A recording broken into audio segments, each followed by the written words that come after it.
వెంకయ్య ఆశ్రమంలో అన్నదానం చేయవారు బాపట్ల జిల్లా మాటూరు వాస్తవ్యులు జక్కంపూడి పావని గారి పుట్టినరోజు సందర్భంగా వారి భర్త శ్రీ జక్కంపూడి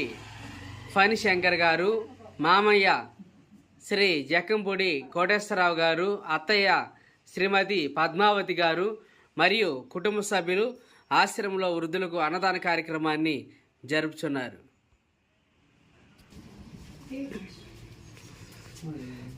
ఈరోజు